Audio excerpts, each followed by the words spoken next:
You are listening to the Wellacopia podcast, part of the Invisible Not Broken network. I'm Eva Minkoff, your host and fibromyalgia warrior. On this podcast, I have candid conversations about chronic illness with both patients and practitioners. In other words, people. I'm also the founder of Wellacopia.com, the matching site for healthcare relationships. We connect wellness seekers like you with the integrative providers best suited to be your partners in care. Wellacopia providers are referred by the community. We bring on the best medical and wellness practitioners who are known for their high-value care, and the majority of them are accessible through telehealth, if not available nearby. Visit Wellacopia.com to match with your dream doctor, nutritionist, therapist, and more. In today's episode, I speak with Em and Kate Miller, co-authors of the blog and YouTube channel, To Being Healthy. Forced into non-traditional careers by chronic illnesses, which include lupus, mast cell activation disorder, EDS, and POTS, Em and Kate's blog and YouTube channels are a mix of practical tips, product testing, and solutions they found for their own struggles. Em and Kate are passionate about encouraging people to feel comfortable advocating for themselves. So today they share their journey, as well as tips on how to be an advocate for yourself as a patient and the importance of community support. Just a reminder that all conversations and health claims on this podcast are based on individual experiences and expertise. Everyone has their own personal and professional truths and should be treated as such. Okay? Let's get started. Huge.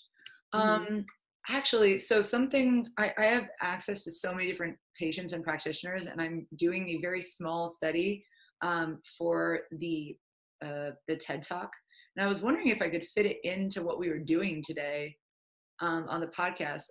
I don't know, because we're talking more about self-care, but it was really just going to be about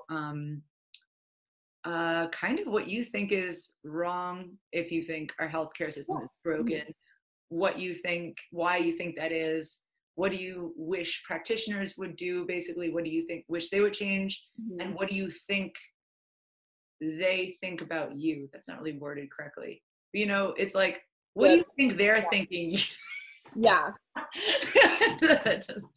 Yeah, we can definitely touch base on that. We could go on something like that. Those kind of, sorry, we're all over each other. Those kind of posts that whenever we mention, we're always like hanging off each other in some way, is always when we get a ton of feedback from people with very, very similar outpours of frustration or, problems with not being heard or listened to. So that's a topic we're always happy to touch upon and kind of expand. Definitely. It's funny because we have such a wonderful doctor that we're so loyal to and so grateful to, but we're always kind of ranting about doctors because we've had such horrible other experiences. Oh yeah. But we always kind of like make note upon, but we actually love our current doctor so much. But that's so great. I always I'm so happy for anyone who says that, because it's not that it's impossible to do by any means, but it's so important when you find them. And it's like gold. Yes. I joke around that it's like the most important male relationship in my life because just, especially since we started this account too, it just amplifies how lucky we are to have someone that we could turn to and trust. Completely. I'm just nervous for when he retires and please. I think continue about that practicing medicine. Yeah. I think that all the time. Yeah. I remember I had this doctor very briefly in Johns Hopkins, but it was during kind of pre-diagnosis, and I was so frantic and trying to figure out what was wrong. And he just put it very simply that, you know, as the patient, you have enough to worry about, and you need to, all your worry with a doctor should just be getting a doctor that you trust, and then that should all be in their hands, because you can't take that on to trying to find out everything. Like, your job is to be the patient. Their job is to do everything, the medical side of stuff, because researching is just a very black hole. Oh, yes, it is. WebMD syndrome. I tried to, because I did that, and it was just... It's too much. Our mom, banned us now. Yeah, it was don't go on the internet. I'll do research. Yeah. But that always hard. just stuck with me, that you have so Mhm. much to deal with as the patient, and that Completely. your job is just to get to a doctor who you can put your trust in, and Mhm. then that's their job. So I Yeah. always like that a lot. Just like any partner, right? Completely.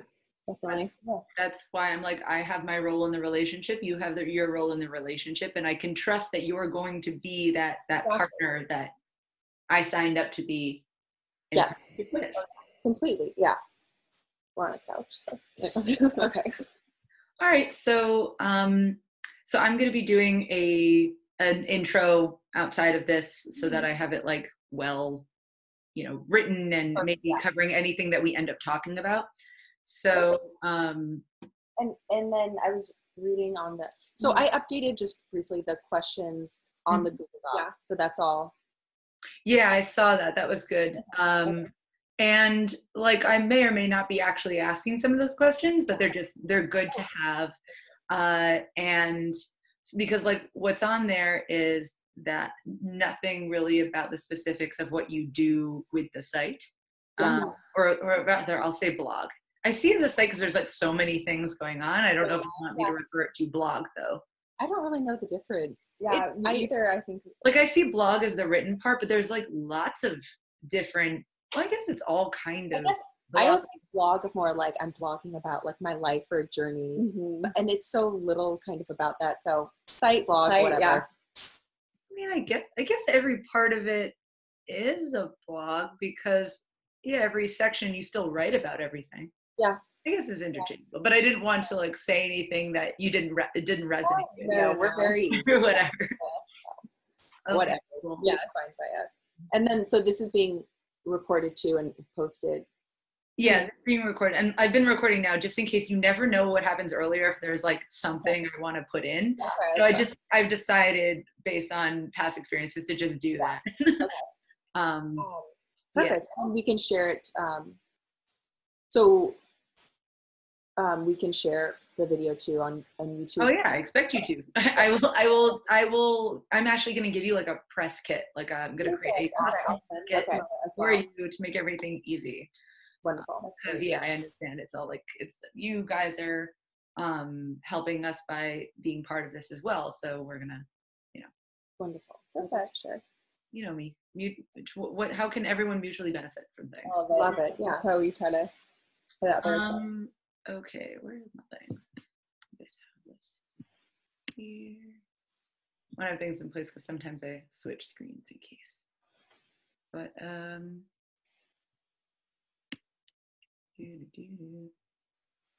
how often do you record podcasts? I guess I try to do a bunch in one go, but then I get very exhausted.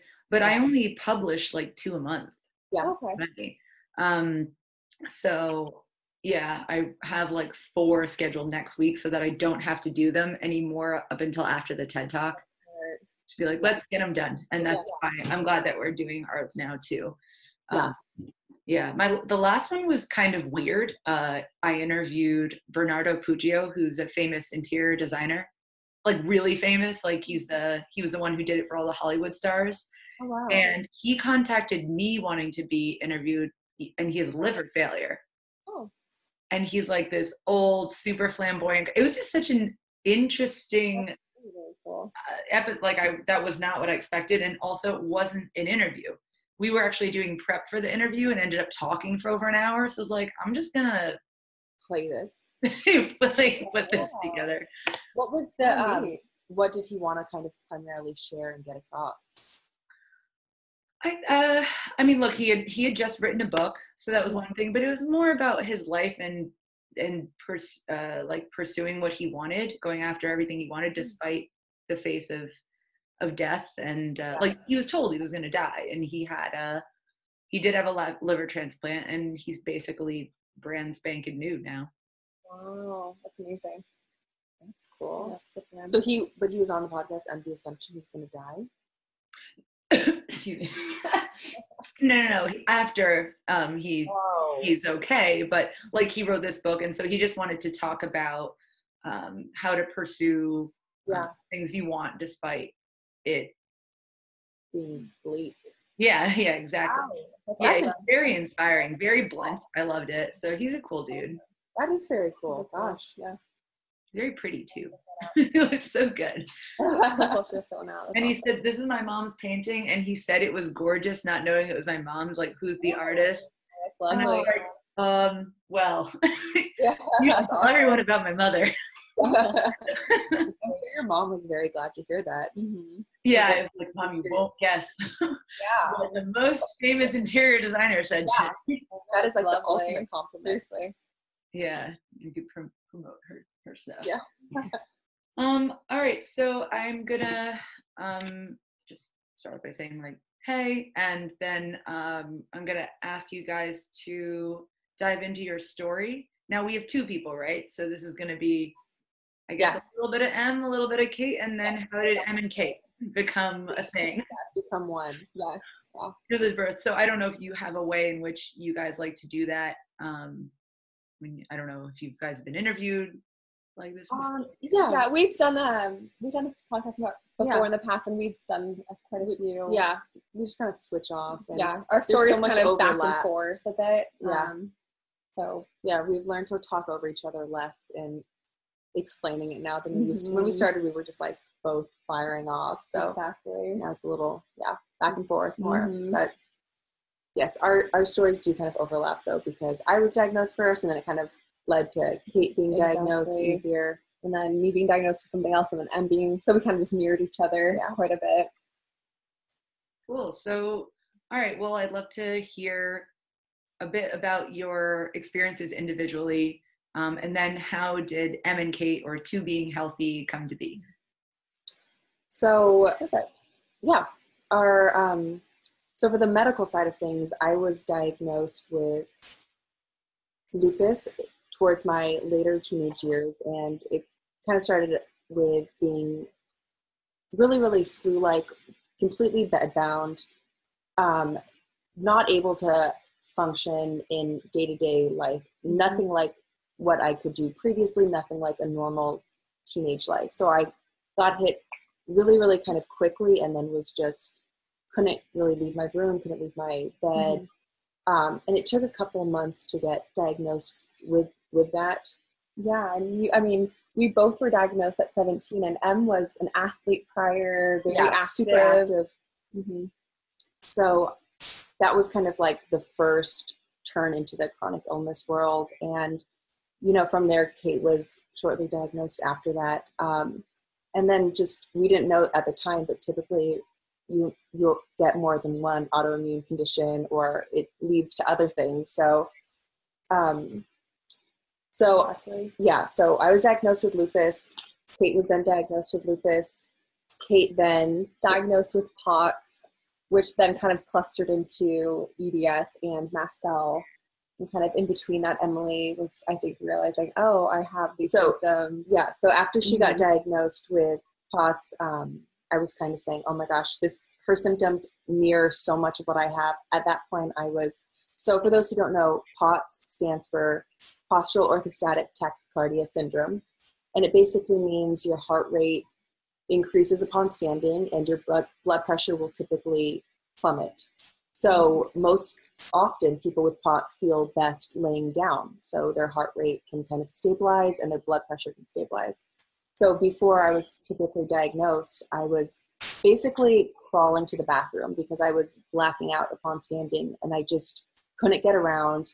I knew Kate had POTS, so it seemed very similar to what I was experiencing. And then when I got officially diagnosed, my blood pressure was 60/40. So I was like barely conscious at that point. So kind of bizarre that our conditions are so similar. We still experience different kind of offshoots. Kate deals more with migraines. I deal more with muscle pains, but the kind of overarching umbrella of it all is very similar. So started in late teenage years, and we both kind of almost mirrored with that, both around 17, so late high school years of diagnosis. You guys are 2 years apart, right? We're a little over 2 years, and then I just really kind of saw what Em was going through with lupus. I I remember at a doctor at the time, and she's like, oh, it's very unlikely it's going to be within the family. Yeah. We'll test you, but I mean, which is now we know is very not true, but she's like, oh, it's super uncommon. And I remember getting that phone call, and then right away try to get into the same rheumatologist, who's still our rheumatologist, who's amazing now.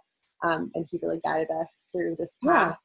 But that was really shocking at the time because we didn't know that how at all common it was in the genetic matter, or how many, I guess, diagnoses that we would have that were similar to this point. And then kind of hindsight is 2020 because once you get the diagnosis, you are able to look back and see kind of all the things that have plagued you through life that just fit under the certain conditions that we have. Completely. And so many things, even in childhood, we would constantly be dislocated, like our shoulders would pop out all the time, our ankles, and that's so much with the EDS.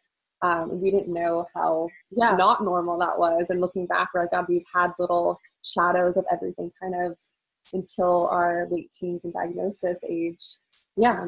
Just that we kind of were just adapting and kind of had that in our new normal. And we thought that was just a common thing. We were just in casts literally all the time. And even something as simple, like our mom would hold our hands to cross the street and our shoulders would pop out. It was just so common for us. And now we know.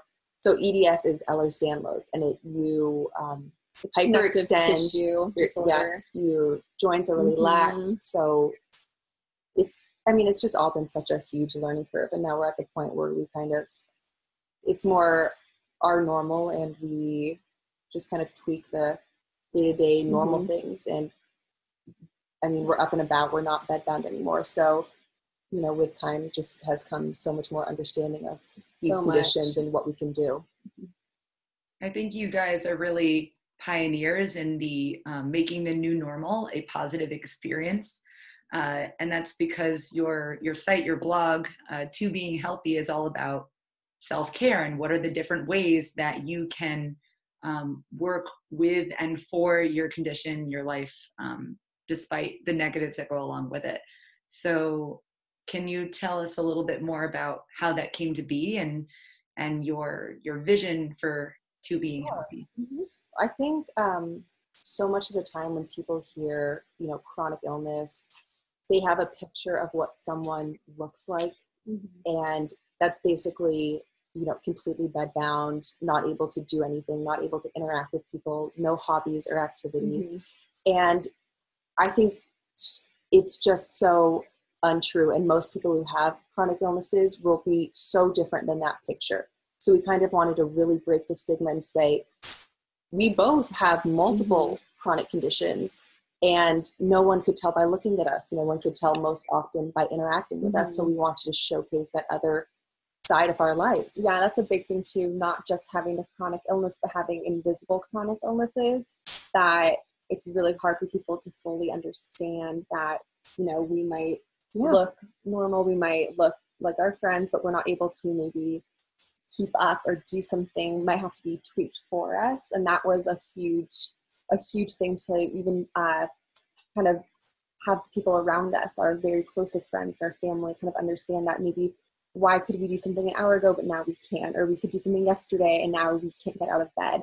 So just kind of that, was a huge learning curve for those around us. It's stigmas that we deal with constantly in our day-to-day life with boyfriends and friends. And we're kind of always explaining that even though it's something we've been dealing with for, over a decade, we're still learning. We still don't know why one day we can do something completely fine. The next day we're crashed.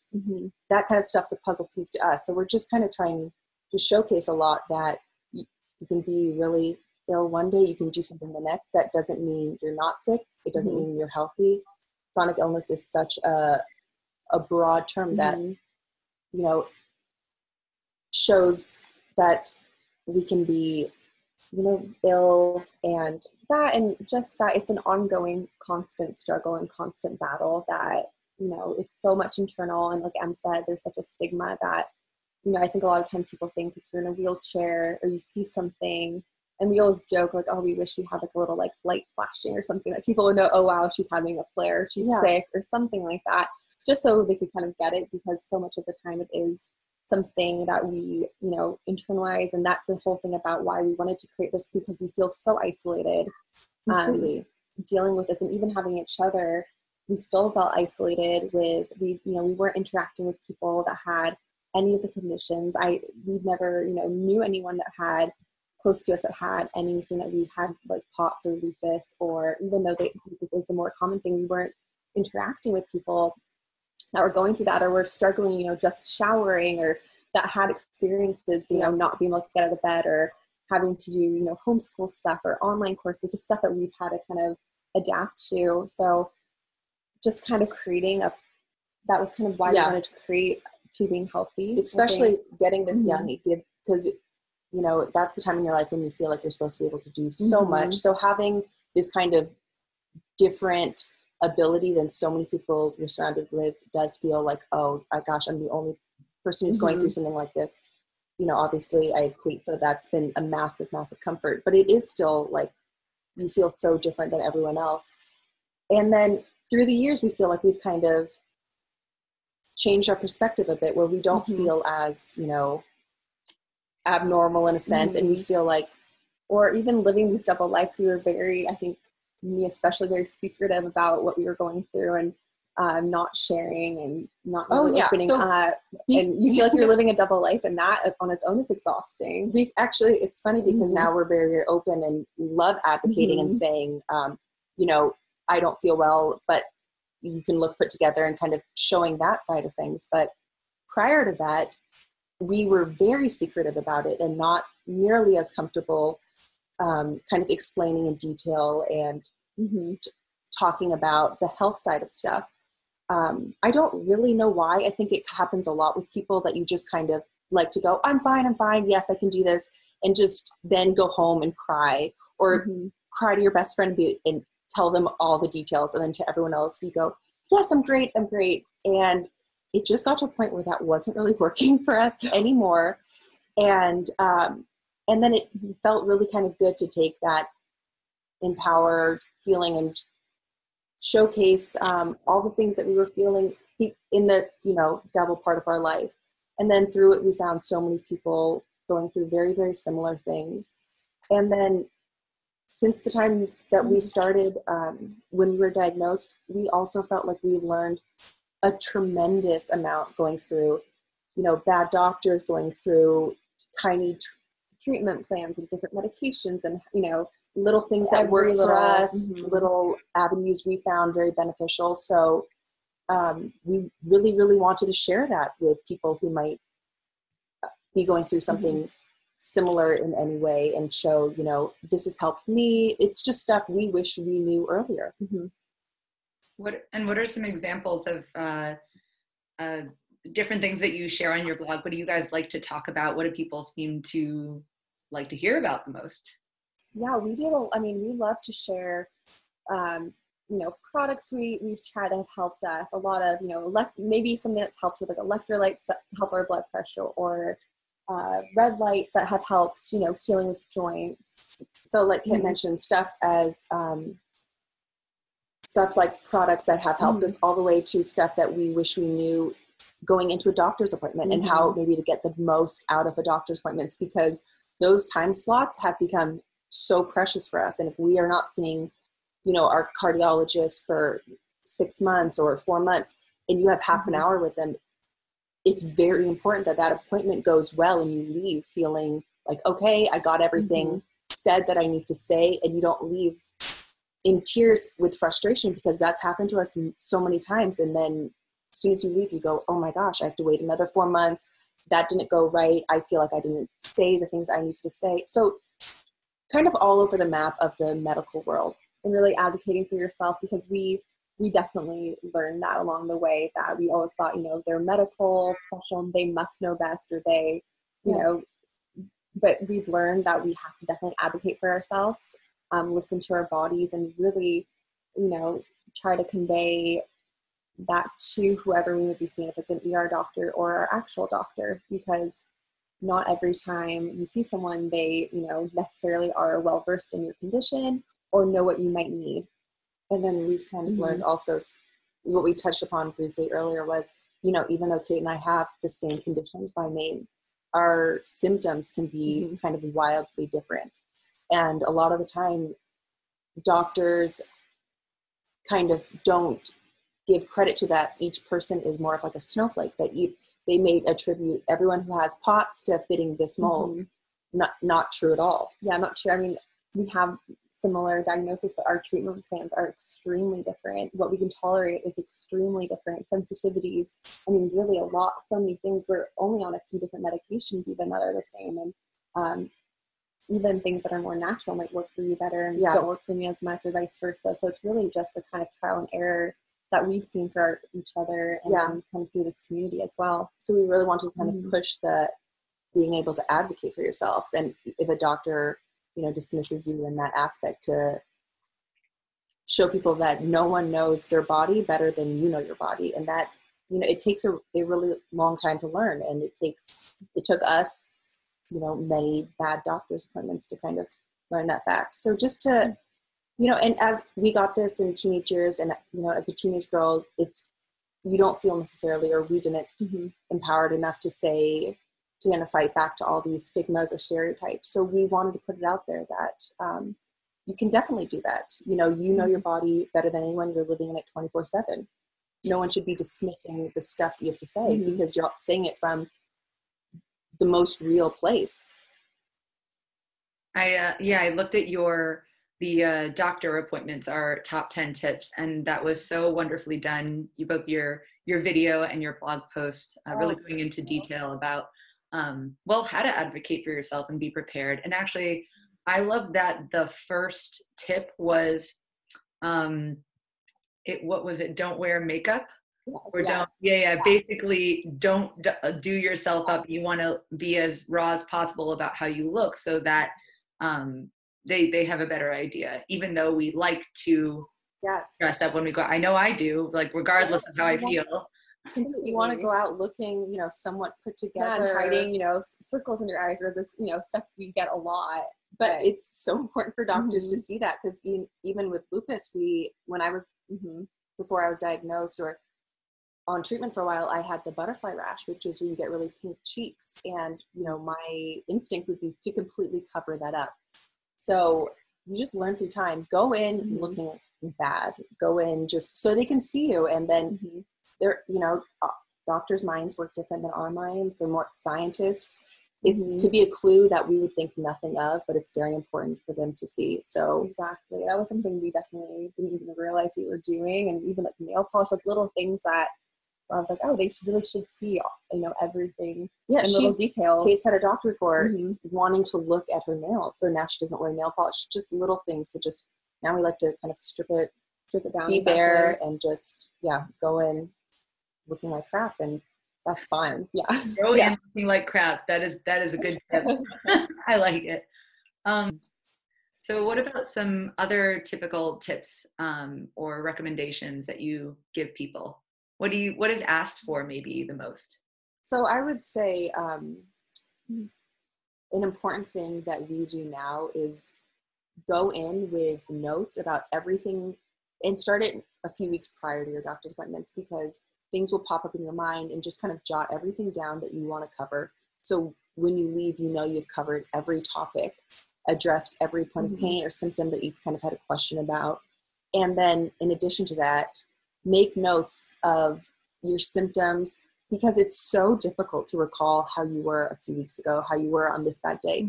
So kind of the way people might track food and kind of see patterns like that, track your symptoms. And even if it's like just a line a day, so you can kind of give the doctor an overlying pattern of what your typical day looks like, what your pain levels look like, what your heart rate or blood pressure might be doing. Yeah, we get a lot of just kind of DMs or messages asking what to ask for, even like what tests to, they think they might have a certain condition that we're suffering from, or what to ask their doctor for, or what kind of specialists to be looking for. We get a lot of questions in that kind of field.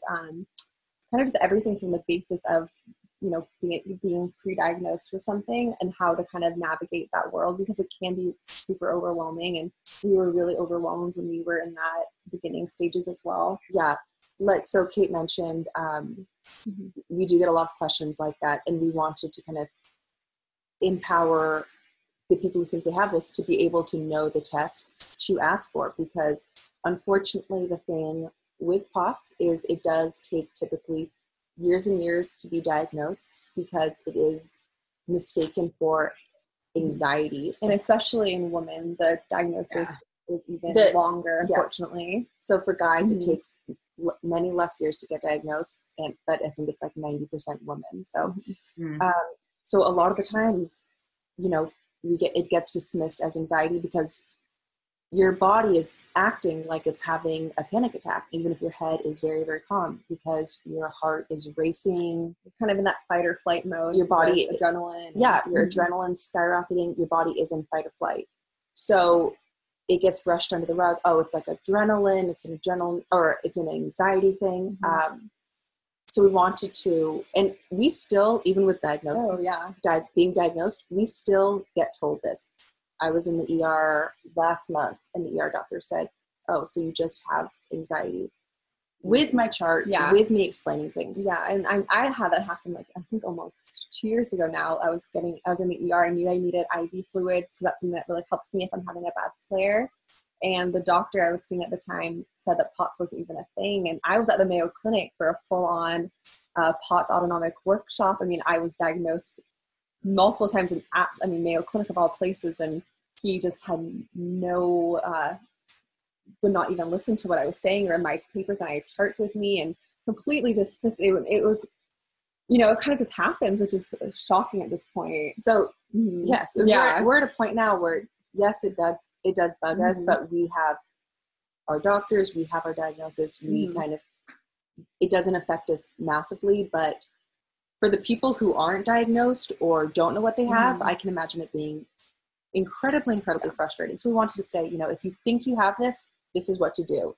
Ask for this test, check your heart rate, all these things, so they are able to go to a doctor and kind of ask for something specific. And that kind of goes with some of our posts that we've done in the past that, you know, you might think you have this diagnosis, like these are tips that we've done that might help you, or then once you are diagnosed, now what to do, like where do you go about it? Because that can be really hard to navigate as well. Just that, okay, you know, you are diagnosed and everything seems so overwhelming, and all the research out there sometimes is so contradictory of what to do or what to eat. So we kind of wanted to guideline that what's helped us at least. Yeah, we want to kind of break down the next steps, because in that medical world, anytime you hear something new, you're not going to be where you are in a year from now when you kind of learn your body, learn the condition better. So we wanted to kind of put out this rules in the beginning of what to do as soon as you get the diagnosis, how to get yourself to that point in the future where you feel more comfortable with it as soon as possible. Because when you get there, everything gets less overwhelming. You know what helps your body. You know if you're having a flare-up or a horrible few days, what to do to kind of help pull yourself out of it more. We always say it's little tweaks, little adjustments to kind of get us in that. We'll say like a little level, or, you know, that you're hanging a photo, that little perfect zone we try to stay in between.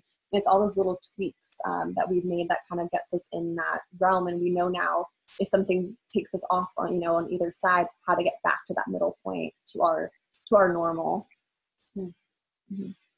With, like, I like to play devil's advocate. So what would this look like from the doctor's side, and how can we basically work together? And unfortunately, time is an issue, right? Like we have it depends on the doctor, but sometimes we have 7 minutes, sometimes we have 30 minutes, sometimes we have an hour. Those times when we have, let's say, a 7-minute visit, how do you approach those? Whether it's a new doctor or I guess when you're seeing them as a follow-up, you probably have an easier time. But yeah, let's say it is a new doctor that's highly recommended, but you know you don't have that long with them. So in those cases, I would say you're not going to be able to go through your entire rap sheet of every symptom you're feeling. So pick your most important thing that you don't want to leave and not have mentioned and not have talked about, because it's true, you don't always have the most time in the world, or you don't have access to ask the doctor every single question. So start with the most important thing and work your way back from there. So even if you don't get everything covered, and even if you leave frustrated, you're not going to leave the most frustrated having not talked about maybe what's plaguing you the most, or your biggest question, your biggest symptom of pain. Yes. So work your way backwards from that. And then, you know, another thing we kind of put out there a lot, because a lot of people feel so misunderstood by the doctor, or not heard, or not listened to, or not respected. You know, we always say it is such a partnership. And if you really feel that you're not being listened to, they're not taking what you're saying seriously, look for another doctor, because you need to feel like you have someone who has your back, who you trust, who kind of gets what you're going through to a huge extent, as much as they can. Yeah, if the trust isn't there, and I have experiences, you feel alone in it. And of all relationships, you want to feel that your doctor and you have a trust within each other, and that, you know, what you're saying is being taken seriously, and that your complaints are being heard, and your symptoms, because you don't want to, you know, leave, like I said, being frustrated and feeling like, gosh, I don't know if they're really understanding what pain you might be going through, or what symptom you might be going through. Trust is everything with that. Yeah, and it's funny because we always say that often, that, you know, if you don't have that doctor, leave. It's so, you know, don't leave crying, all these things. We're at a point now where we have an amazing rheumatologist and a cardiologist who mean so much to us, because we really do have that trust and feel they have our back. So it's not coming from a place that we don't have doctors that we really admire and feel comfortable with now. It's maybe through, you had to see an endocrinologist here, a different doctor here, and have had horrible experiences. We didn't just start with these doctors that we have now.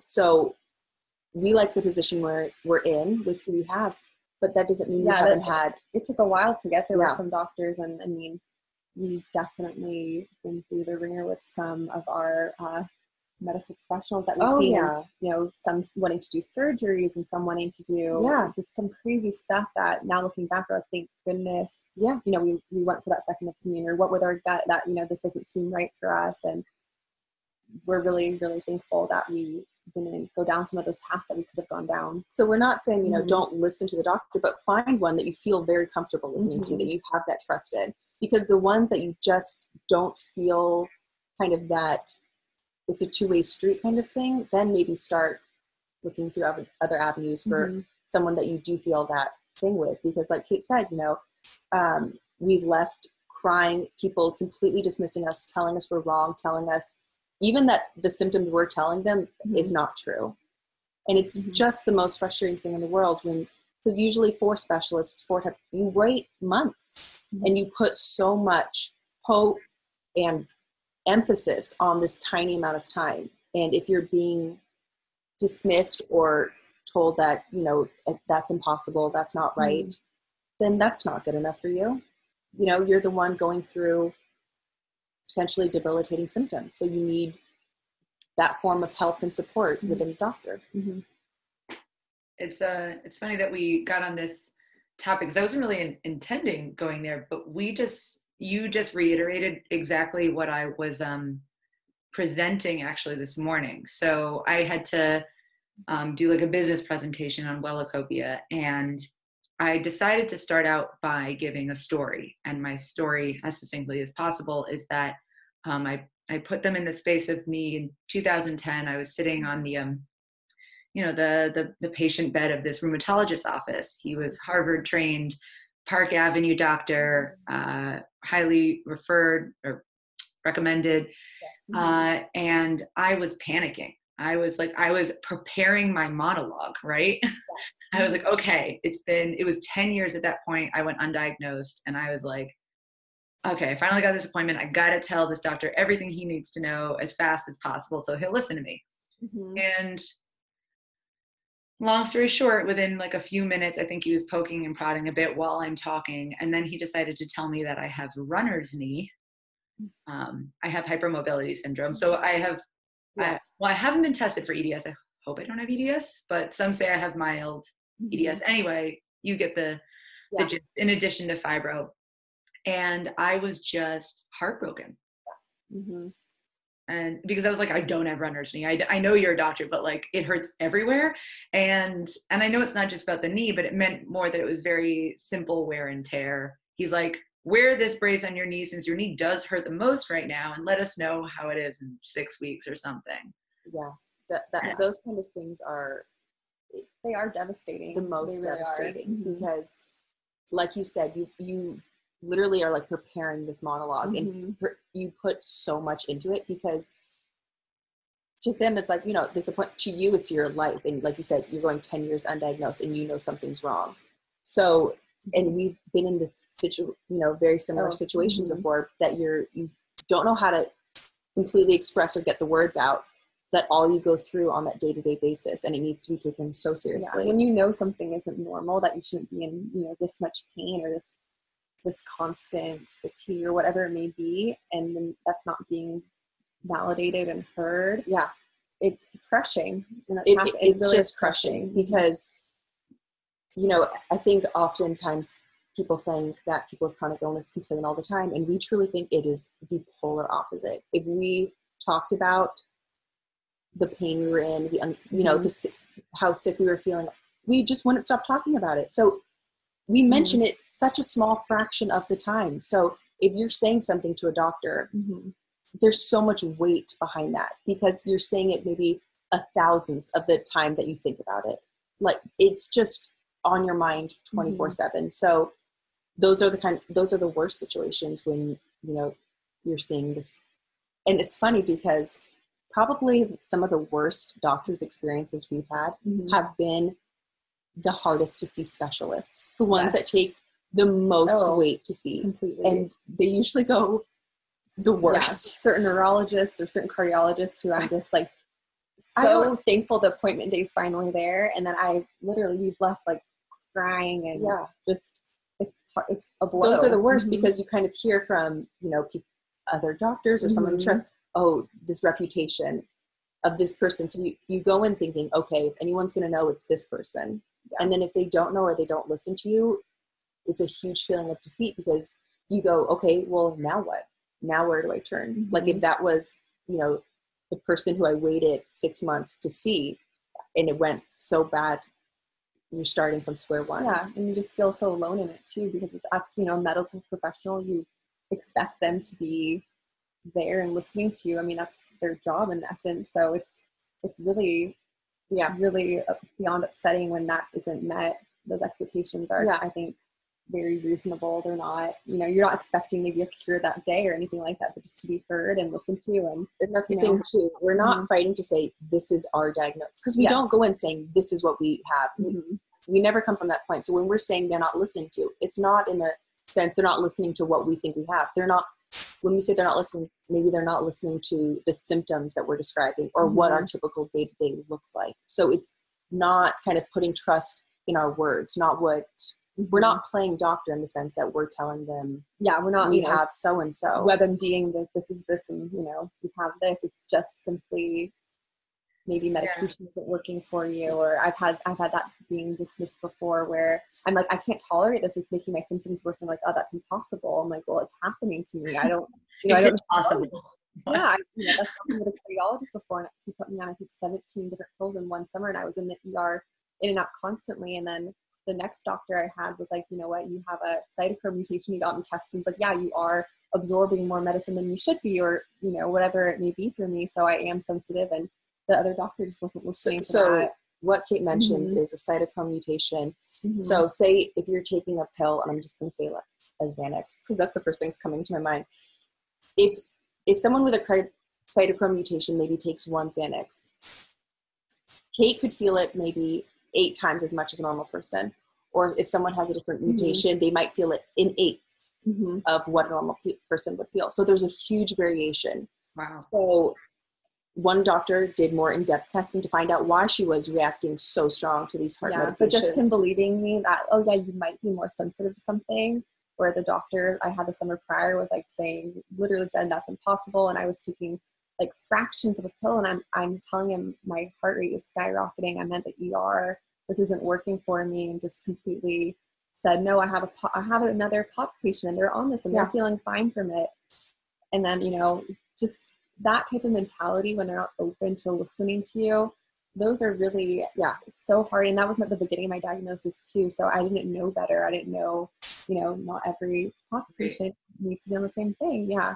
I do think that there's a difference between being an advocate for yourself and then basically demanding that, the difference between listening versus consideration. I need to find better words for this, but I truly believe that every relationship, each person is 100% responsible. I don't think it's a 50-50. I think each person has the ability to make that relationship work, even if that means that they're not interested in the relationship, so they leave.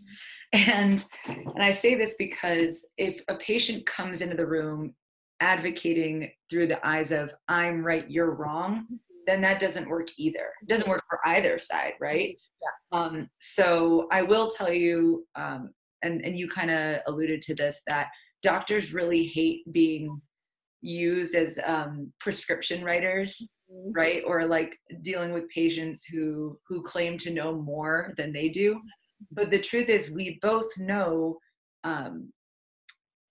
in a sense, equal amounts, just different things. Like we as patients know our experience as experts, and they are experts in their medical knowledge.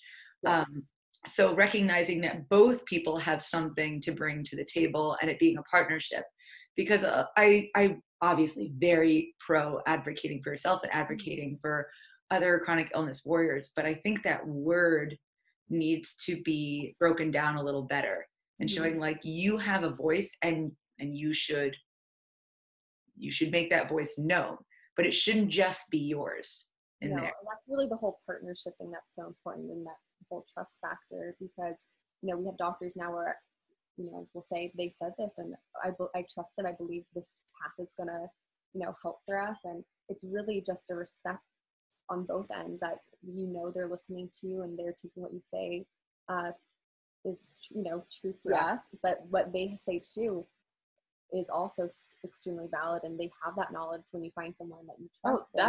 It's gold, really is. That's so we kind of feel like it's our job to get, as patients, to get to a doctor who we trust so they can do the medical side of things, and it's not us, because we're dealing with enough. We're, as a patient, as someone chronic, you're dealing with so much. We don't need to be trying to do the medical side of things. Our job is to find someone who listens to the validity of the words we're saying when we're talking about what we're feeling, and that's it. And then, to listen to them and to trust them if they're doing the medical side of things, if what they think, because we're never going to know that much. We're not doctors. And you shouldn't have to be. We all end up becoming somewhat medically trained, I think, during this process, but we're not supposed to be. We're not supposed to be trying to diagnose ourselves. That's so there is definitely a difference there. And actually, going back to the presentation, I told them how I had this experience with a doctor who should have been great, who I was sent to, but they were just so wrong for me. And it was a month later that I went to a neurologist who actually ended up diagnosing me. And I thought to myself, what was the difference here? Why did this guy diagnose me and this guy couldn't diagnose me? And they both had equal capabilities. And I mean, there was hypermobility and fibro, but still. And I realized that this second doctor, the neurologist, was exactly what I had been looking for, but I didn't really know I was looking for him. I found that I wanted someone who was really investigative, someone who was compassionate but analytical, and then someone who would ask me about other things outside of my medical history, someone who would actually ask about me. And that's how it was like, I think the first doctor that really understood what it meant when I said I've been dancing for 15 years. Like I didn't know to tell a lot of doctors that because it wasn't necessarily medically relevant, or at least I wasn't aware of it because that's not my job. And once I said that, the snowball, or the ball, started to snowballs. And he was the right one to diagnose me. And it would have been so much easier if I had known what I wanted and then looked for that exact person. Which, I mean, in essence is what we're trying to do at Wellacopia. So I said this story during the presentation today, you know, the first slide that was like, Wellacopia, woo. The second slide, I just put the word trust. Yeah. And that was it. Because I was like, this is foreshadowing for everything I'm about to talk about. This is all about trust and two-way trust, like you mentioned. That was another theme I spoke about throughout, was this goes both ways. Completely, it does. Oh, do you hear that? I don't hear anything. No, is it? Car alarm. Oh no, I can't hear All that. good. Such is life. So outside of helping people navigate their healthcare from a services standpoint, I know that you guys also like to try out a lot of different products and recommend those. And it should be noted that Em and Kate do not take sponsorships. This is purely because they want to analyze these products, see what works for them, and then share that with other people. Yeah. So that just kind of evolved because I think when you're diagnosed with something, you kind of feel, in a sense, powerless. And we weren't necessarily into health or nutrition before we actually got sick. Yeah. And it gave us a feeling of empowerment that, you know, such and such is out of your hands, but you can still control your life to an extent, and you can still be as healthy as you can be in other avenues, or give yourself the best chance to feel well by doing this. So it just kind of became a general interest of ours. And I just personally love, you know, researching everything under that kind of umbrella of, you know, new devices or wellness or supplements. That's just an interest of ours. So that was just an avenue that we went down, you know, as we kind of progressed with being ill, in a sense, because it's what made us feel like we could take a little bit of control over our situation. Completely. And it really just kind of evolved into kind of a passion for both of us, that we really do have such an interest. And it's amazing how, you know, some things can really make a big difference in our lives. And we found a couple, you know, specific products that we always have in our purse now. And it's kind of our little defense kit of sorts, you know, that things really help us when we're out there in the world. And we know, like, having this with us will help if we're feeling, you know, nauseous or dipping from something, and a little, you know, kind of a kit of sorts. We always say that because comfort is very, very important to us, because if you're not feeling well, you want to feel as comfy as possible. You want to have things close to you that if you're not feeling great, that it's reassuring that this can help in such and such ways. And, you know, it's nice if we find something natural that can be done through, you know, Kate mentioned red light or whatever it may be that could treat something without, you know, taking an extra pill. Or we're in no way anti-pills. We're on a bunch of medications each. But, you know, if you could do something, you know, if you can take CBD that's going to help your headache or whatever, that's awesome. And we love trying that stuff and giving kind of honest reviews about, is this helping us? What is this treating? What have we noticed? You know, and with what we said before, some things really have helped Em, and like I can't stand, or vice versa, certain things that really she can't be without, and then I can't handle. Just like an example. So what are you gonna say? There's two. I don't. So, is it peppermint oil? Yeah. Okay. So I always have peppermint oil. I literally have it like right here next to me. And I think for me personally, if I'm nauseous or if I have a headache or if my adrenaline's going high from POTS and I feel like I can't breathe, I love smelling peppermint oil or rubbing it on me. I think it's wonderful. She cannot stand it. For me, it's like a trigger sense for, I guess, mast cell. Yeah, I get chronic migraines. I can't stand certain scents. We've had many fights in the car where it's an incredible face and I'm using it and she's saying, stop, I don't feel good. And I'm saying, I need it because I don't feel well. So that's one thing that, you know, really, really works for me. And I'm always telling people if they're nauseous, like, oh, have you tried peppermint oil? Because I wish I found out about it way earlier. And then another thing is I really like heat for muscle pain, or I really get a great relieve of pain from that. And heat really fluctuates for me. Sometimes I feel great from it, and sometimes it makes my POTS so much worse, and I feel so sick from it. So constantly is always heat. And I always have a heat pack on me, or fluctuate like crazy. So we definitely have different things that work for us, and different things that we've tried that, you know, which is kind of amazing too, considering how similar our diagnoses are, that we do have such different likes and dislikes. Yes, we love to put out, you know, what's working for us, or because just something small, if it does provide relief to someone, it's wonderful. And I truly, you know, love sharing tips that have helped me, because it's stuff we've learned along the way, and it can make, that kind of stuff can make such a massive impact to symptoms that are plaguing you and your day-to-day life. So, and what Kate mentioned also, it does give you this huge sense of comfort, or feeling like, oh, you can get through something if you have these items, whatever they may be, that can help alleviate anything. It might help you feel like you can get through a day of work, you can get through a long day, you have to go out within a family for activity, just whatever it may be, that typical life stuff. So we kind of stress the importance of finding what works for you and then keeping it with you. So you don't have to, you know, have everything here at home. You can pack a couple items and take on the outside world. Yeah. Here's my little bag. Yes. I put this in my backpack, which I pretty much take everywhere, or it's by my desk. And I have definitely NSAIDs in there. I try not to use painkillers as much as possible, because otherwise then it's a whole thing. But I do have them in case things are really bad. I always have lip balm. I always have actually melatonin, because I have a lot of insomnia, unfortunately. And so, like, if I'm not home, really helps. I do have various essential oils, CBD, which I love. And floss. But that, I feel, is a very big thing for me.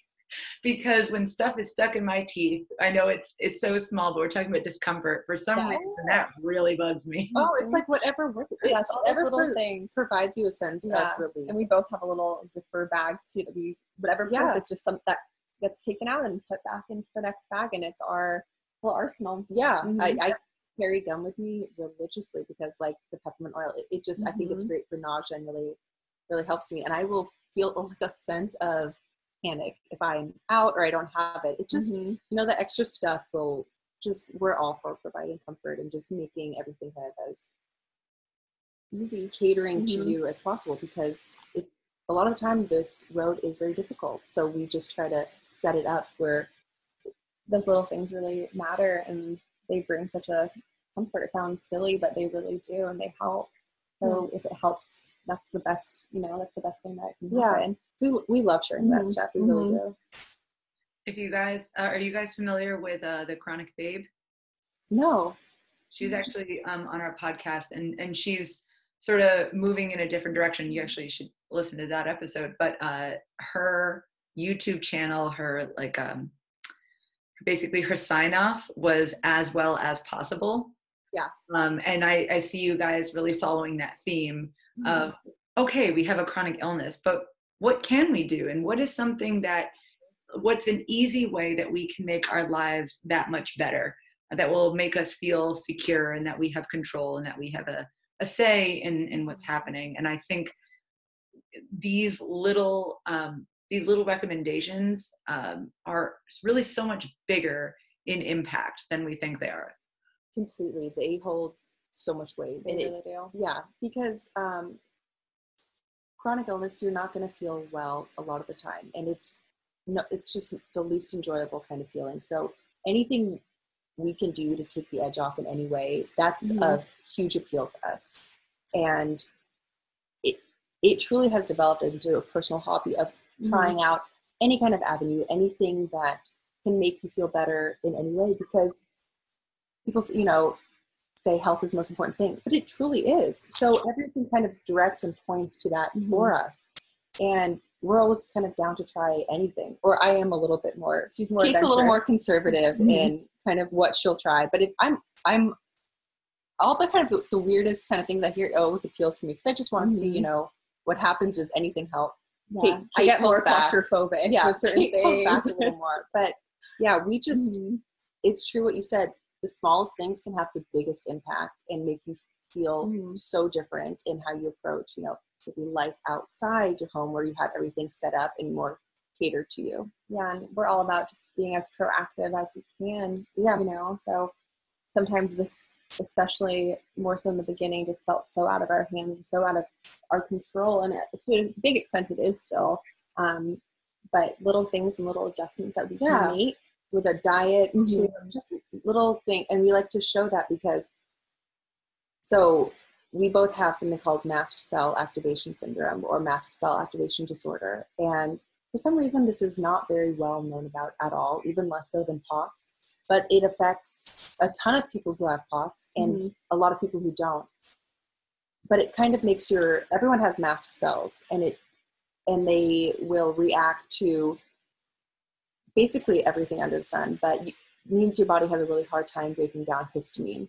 So when we found that out, and we found that out through our cardiologist, we were able to kind of tweak the way we ate. And that made such a big difference for us, mainly Kate, because she was really, really suffering with it. Yeah, that was a huge, just like light bulb moment for me when that was introduced. And just, I mean, now it seems almost second nature, but those adjustments, little things like that, really play such a huge role, especially what you consume. Because we were at a point where, so when you have mast cell and maybe you're not on the proper diet or not avoiding the things you might be avoiding, your body is acting like it's having an allergic reaction to everything, because it's in that mode where you're not breaking down histamine. So you kind of are having allergic reactions to everything. Everything pretty much has histamine in it. You can't avoid it. So it's just about how your body processes it. We weren't really processing it well. Kate was in and out of the ER feeling like everything she ate, she was having horrible reactions to. So at that point, we were avoiding literally every restaurant. She wasn't comfortable eating anywhere. I was trying like different, I was like there wasn't a pattern, which is the crazy thing. So I was like off dairy, off soy, off nuts, and then certain foods would be fine, certain foods wouldn't be fine. So you really feel almost such a heightened anxiety as well. So everything I was eating would make my throat feel like it was almost closing up. And talk about like the whole doctor dismissal thing too. Finding a doctor that was like listening to that was, and then you start to think to yourself, like, am I doing something? Like, what's going on with this? But until you're in anaphylactic shock, it's like, so, it's real. But just really now finding that diet for us and finding the path that works and those adjustments of, there are certain foods to avoid, and now we know if we do have something, this might make us feel sick, but we can get back to our little like normal level, like we always kind of reference. It's just amazing what power that gives back to us. Because we were extremely limited in where we were able to go, and then when we started branching out and eating out more, we were then very, very specific to maybe one spot that we knew we wouldn't react to. So just kind of learning from there and then testing things out, and we really like sharing that because it was a huge light bulb moment for us. And after we put that out there, we got some messages back that people were diagnosed after that and no one's ever mentioned it to them, and that was affecting their life in such a huge way. And even like we've said, like Em and I have so many similar diagnoses. Our mom also, just from us realizing this, like she always had so many food sensitivities, was realizing when we did this low histamine diet, she did it with us, and she was like, I feel like I was undiagnosed for 30 plus years, and it gave her such a, and she did the same thing that I was doing. She tried so many different diets, cutting out, certain specific food groups, and nothing worked for her. And she always said that she felt like poisoned and so sick all the time. And she does low histamine too now, and she feels so much better. So it's really amazing just how little adjustments can really make worlds of differences. And that's kind of what we love this platform of To Be Healthy, because just sharing this and hearing people just thank us, really, which is or have that most moment. Amazing thing that they're like, oh my God, thank you for saying this name or sharing your symptoms, because they can be like, wow, this feels similar, this sounds similar, let me check this out, has been just the most amazing thing. Because our main goal would be to put people in positions where they feel they can you know, they might have such and such condition, but they can still navigate the world around them and participate in as much as possible in a way that just might look slightly different than other people. Because that's what we try to do. We try to, you know, still go out to eat. We might avoid this, or we might go out with friends and not be out as long as everyone else. But we try to make everything accessible, just maybe slightly differently so. Speaking of, I guess, your community, what do you think is particularly special about the community that you've built, and just what has that been like for you? Was that how intentional was that? And I really think the chronic illness community in general, not just saying like people we've come in contact with through our blog, but just the chronic illness community in general has such a openness to it's such an accepting and openness of sharing. And I think people know that there's so much weight behind the words. Maybe I don't feel well, or I'm in pain. Whereas other people might not get the significant and extent of that. Yeah, the acceptance and really understanding has been just so, I mean, even for us, just so amazing to connect with people who get little struggles that we've gone through.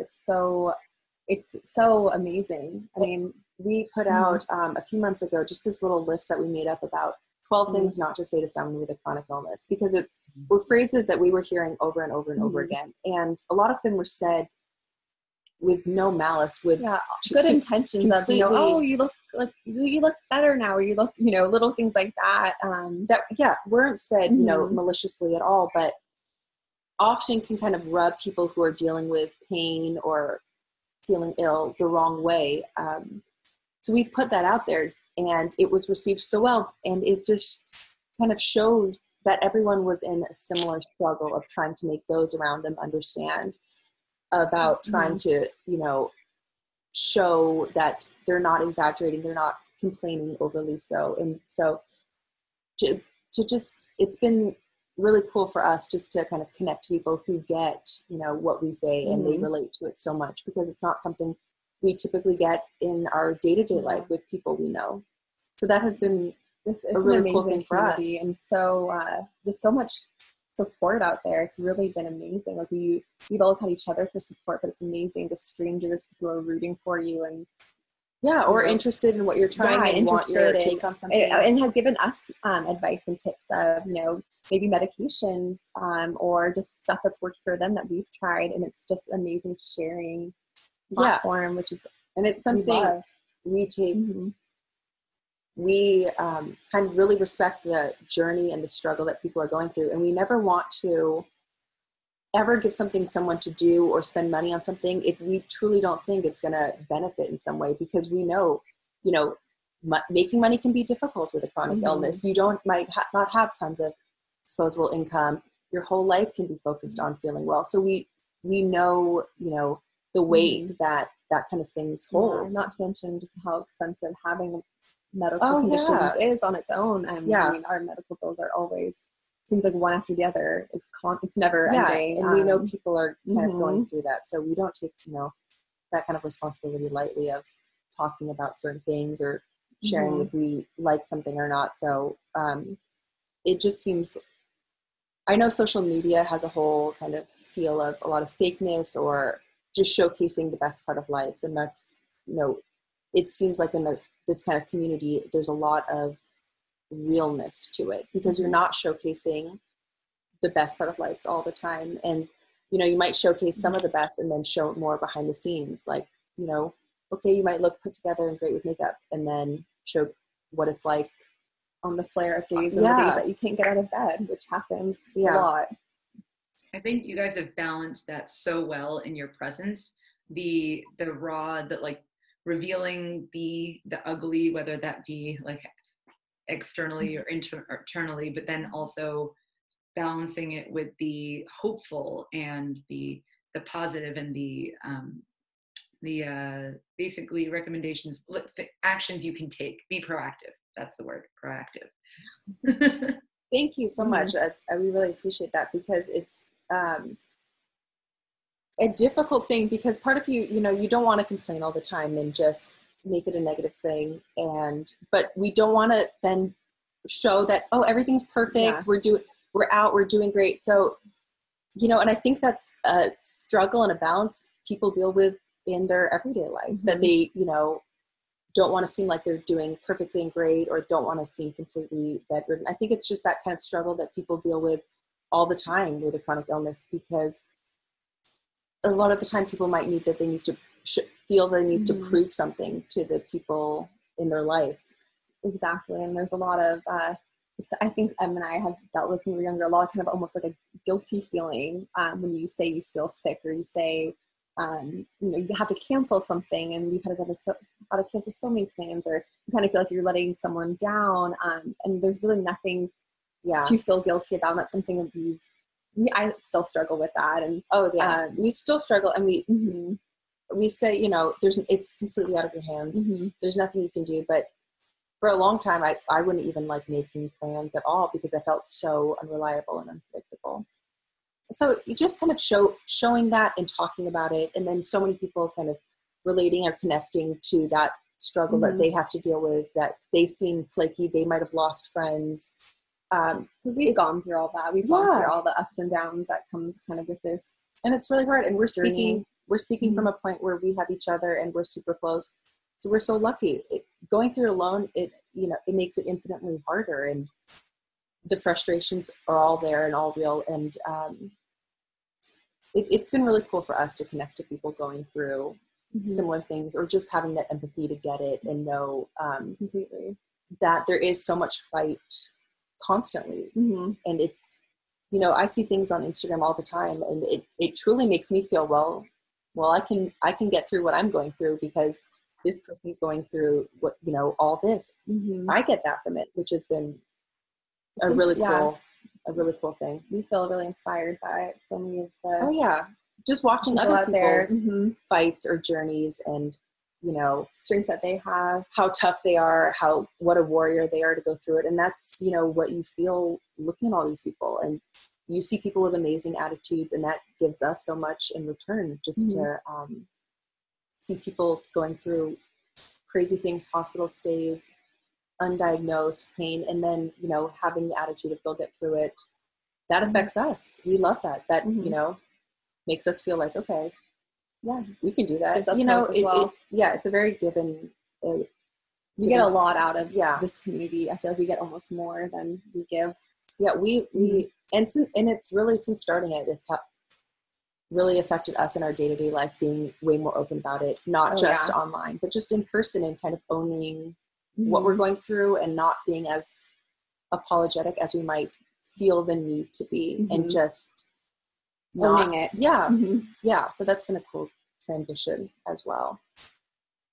Starting to see an underlying pattern of everything we've touched upon today, and I feel like, in summary, it's all about community, partnerships, and trust. Yes, definitely. Yeah, you need people in your corner, and I used to feel when I was going through this when I was younger, that it would be, even no matter how sick I was, it would be so much more bearable if everyone around you could just kind of understand. Luckily, we have such a supportive family. You know, we have great doctors, but you're still around a huge community of friends, and I mean, to think that the way you feel wouldn't even matter as much if people could just get it is so significant. So it just shows the power that people can have on how you feel, and if people can be understanding and can kind of get what you're saying, or listen to you if you're trying to explain. We will send people articles on our conditions if they're having a hard time explaining it, because it's really important to us that our close friends or our significant others, whoever we're with, really get that.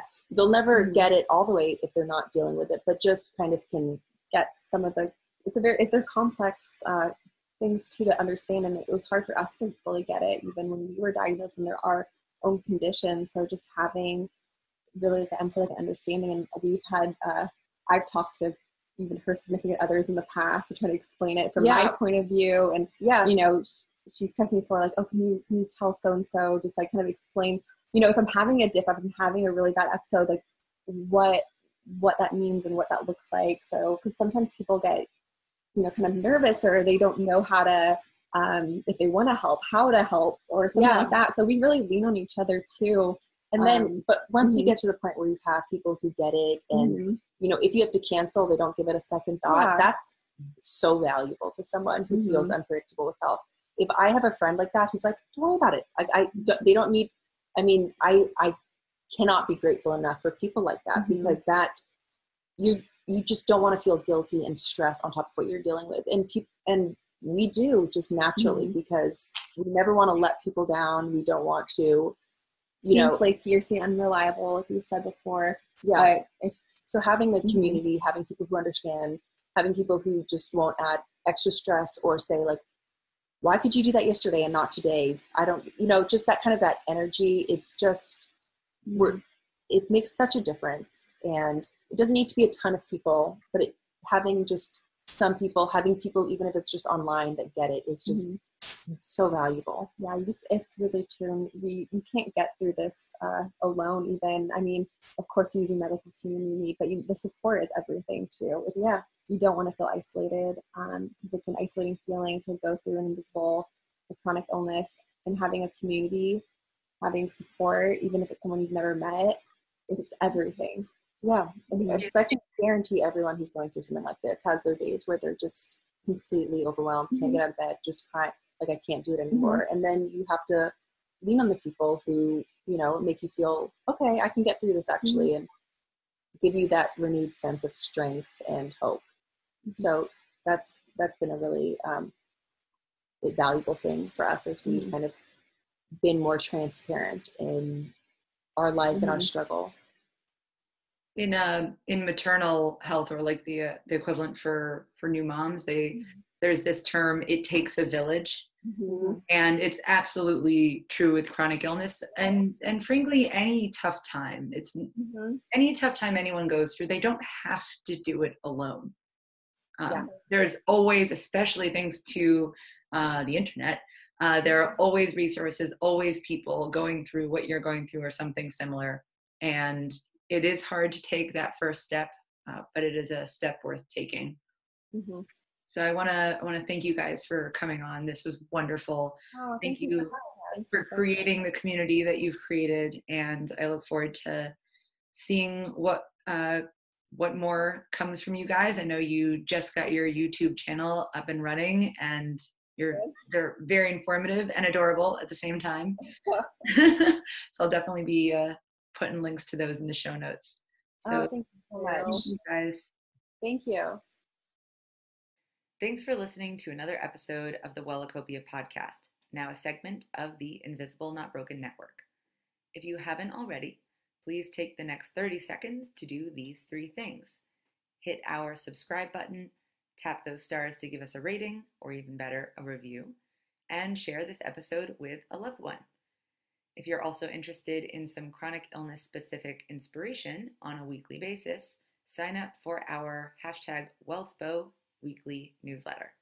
WellSpo stands for Wellness Inspiration, by the way. Each week on Friday afternoons, we'll send you a short email that links to uplifting stories, summaries of new research, giggle-worthy memes, and more. You can sign up for the newsletter on wellacopia.com if you scroll to the bottom of our homepage, or on blog.wellacopia.com/newsletter. Both links will be in the show notes. So stay tuned next week for our episode with Dr. Achina Stein, as well as episodes being recorded by Monica, the host of Explicitly Sick, the podcast. If you ever want to submit a question or suggestion, feel free to send an email to chronicillnesspodcast@gmail.com. Thank you again for tuning in. Be kind, be gentle, be badass.